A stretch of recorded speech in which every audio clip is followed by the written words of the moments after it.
દ્વાદશીની કથા, એકાદશી વ્રત પારાયણ કથા। મિત્રો, એકાદશીના બીજા દિવસે જે એકાદશી હોય એને દ્વાદશી કહે છે અને દ્વાદશીના દિવસે પારણા કરવાની પણ એક કથા છે। મિત્રો, એ જરૂર જ સાંભળવી જોઈએ।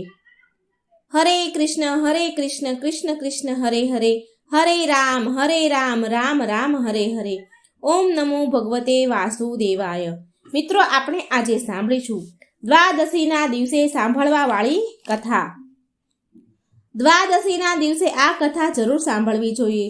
જે લોકો એકાદશી કરે છે તે લોકોને એકાદશીના બીજા દિવસે પારણા જરૂર કરવા જોઈએ, એટલે કે વ્રતને ખોલવું જોઈએ।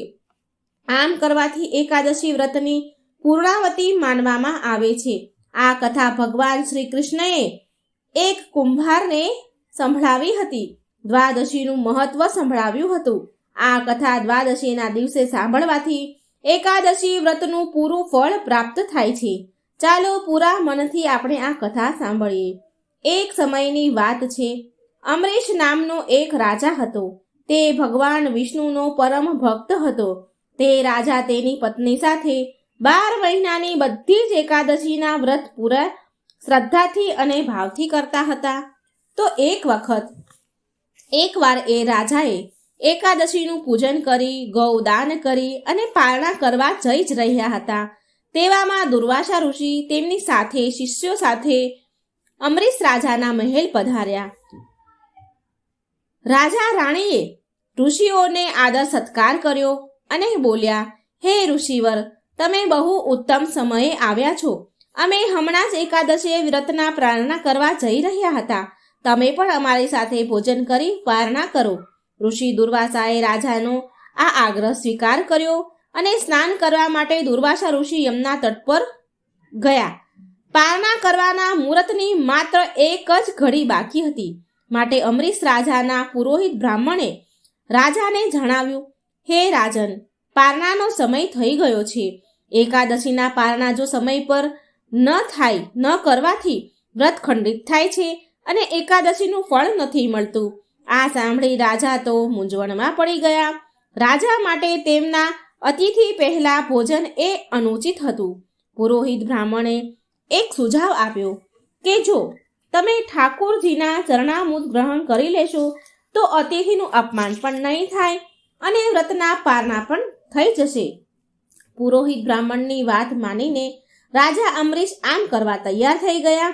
એ ઠાકોરજીનું ચરણામૃત ગ્રહણ કરવા જઈ જ રહ્યા હતા, તેવામાં ઋષિ દુર્વાસા આવી ગયા અને રાજાને જળ ગ્રહણ કરતા જોઈને તે રાજા પર બહુ ક્રોધિત થઈ ગયા અને બોલ્યા, હે રાજન, તમે તમારું વચન ભંગ કર્યું છે અને આનો દંડ તમને જરૂર મળશે।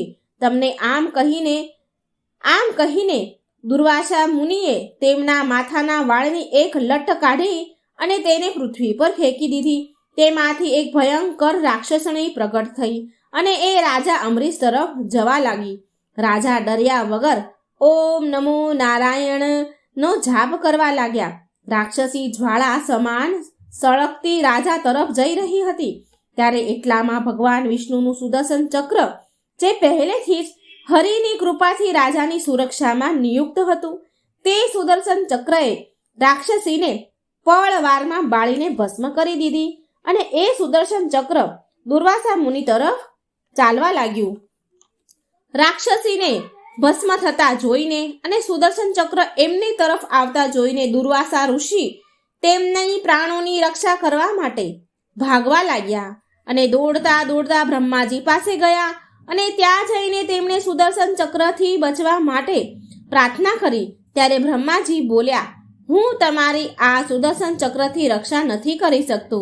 આને શાંત કરવા માટે તમારે ભગવાન શ્રી હરિ પાસે જવું પડશે, પણ જે ગતિથી સુદર્શન ચક્ર તમારી તરફ આવી રહ્યું છે, હું તેને પ્રાર્થના કરી શકું છું। જ્યાં સુધી તમે વૈકુંઠ ન પહોંચો ત્યાં સુધી તમને કોઈ હાનિ નહીં પહોંચાડે।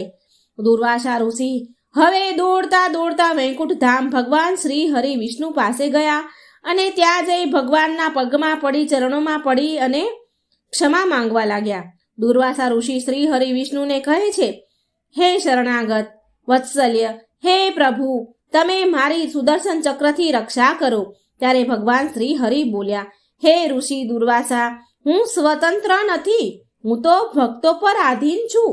માટે ફરી તમે વિલંબ કર્યા વગર તમે દોડીને રાજા અમરીશ પાસે જાઓ, એ જ તમારી રક્ષા કરી શકશે, એ જ આ સુદર્શન ચક્રને રોકી શકશે. આ બાજુ રાજા અમરીશને એ દુઃખ હતું કે એમના કારણે ઋષિ દુર્વાસા મૃત્યુના ભયથી ભૂખ્યા જ ચાલ્યા ગયા. આમ વિચારીને એ રાજાએ માત્ર જળ પીને પૂરું 1 વર્ષ સુધી તેમની પ્રતીક્ષા કરી રહ્યા હતા. દુર્વાસા ઋષિની એ 1 વર્ષથી માત્ર પાણી પીને પ્રતીક્ષા કરી રહ્યા હતા. 1 વર્ષ પછી જ્યારે દુર્વાસા ઋષિ જેવી રીતે ભાગીને ગયા હતા એવી જ રીતે ભાગીને દોડીને રાજા પાસે આવી ગયા અને મહેલમાં જઈને રાજાના પગમાં પડી ગયા. દુર્વાસા ઋષિને પગમાં પડતા જોઈને રાજા વધારે દુઃખી થયા.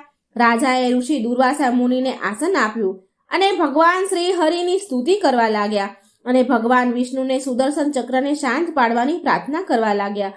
આ પ્રકારે સુદર્શન ચક્ર શાંત કરીને શ્રી હરિ વિષ્ણુ ભક્ત રાજા અમરીશે ઋષિ દુર્વાસા મુનિના પ્રાણોની રક્ષા કરી. મિત્રો, આ હતી દ્વાદશીની કથા, જે આ દ્વાદશીના દિવસે જરૂર સાંભળવી જોઈએ. આનાથી આપણને એકાદશી વ્રતનું પૂરું ફળ મળે છે. તો મિત્રો, દરેક દ્વાદશીના દિવસે આ કથા જરૂર સાંભળજો, શેર કરજો, લાઈક કરજો અને આ ચેનલને સબસ્ક્રાઈબ જરૂર કરજો. હરે કૃષ્ણ કૃષ્ણ કૃષ્ણ હરે હરે, હરે રામ રામ રામ હરે હરે. ભગવાન તમને સુખ, સમૃદ્ધિ અને શાંતિ આપે એવી પ્રાર્થના સાથે ધન્યવાદ. જય શ્રી કૃષ્ણ. રાધે રાધે. Thank you.